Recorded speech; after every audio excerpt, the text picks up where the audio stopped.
সুন্দরবনের জঙ্গলের মাঝে কিন্তু মাত্র 2500 টাকায় থাকা পসিবল। এন্ড এর মধ্যেই কিন্তু আপনারা 3 বেলার খাবার, snacks, Karamjal visit and canal cruising ও পেয়ে যাবেন। বাস ফেয়ার বাদ দিয়ে এই ট্যুরের সমস্ত এক্সপেন্স কিন্তু রিসোর্ট থেকেই প্রোভাইড করা হবে। তাই আমরা সকাল 6:30টায় সায়দাবাদ থেকে মংলার বাসে উঠি এন্ড সকাল 11টা বাজে রিসোর্ট থেকে প্রোভাইড করা বোটে করে আমরা রওনা দিই সুন্দর ইকো রিসোর্টে।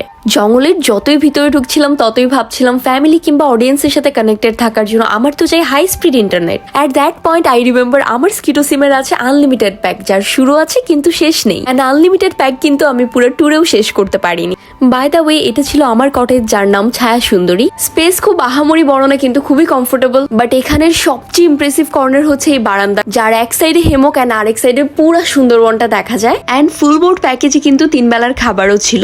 তারা কিন্তু প্রতি বেলার খাবার লিটারালি আপনার প্রিফারেন্স অনুযায়ী বানিয়ে দিবে। তাদের কিন্তু সন্ধ্যাবেলা রিসোর্ট থেকে একটা গানের আসর বসে। দেন আমরা ক্যানেল ক্রুজিং এ যাই। এটা হচ্ছে বেসিক্যালি একটা ডিঙি নৌকায় করে আপনাদেরকে সুন্দরবনের একদম গহীনে ঘুরে দেখাবে। এন্ড সুন্দরবন ট্যুরের বেস্ট এক্সপেরিয়েন্স কিন্তু এটাই। যারা গ্রুপ নিয়ে আসবেন তাদের জন্য কিন্তু একটা সুপার বাজেট ফ্রেন্ডলি অপশন আছে এখানে। এই রুমে যারা থাকবেন তারা কিন্তু এক্স্যাক্টলি সেম ফ্যাসিলিটিস পেয়ে যাবেন মাত্র 2500 টাকায়। প্যাকেজের মধ্যে আমাদের লাস্ট অ্যাক্টিভিটি ছিল Karamjal visit and then boat আমাদেরকে মংলা ঘাটে নামিয়ে দেন। সেখান থেকে মাত্র 600 টাকা টিকিট কেটে চলে আসি ঢাকায়। সো বাজেট ফ্রেন্ডলি হলিডের জন্য প্লেসটা কিন্তু একদমই পারফেক্ট। এন্ড রেগুলার লাইফের সাথে কানেক্টেড থাকার জন্য স্কিটো তো আছেই। For more don't forget to follow me.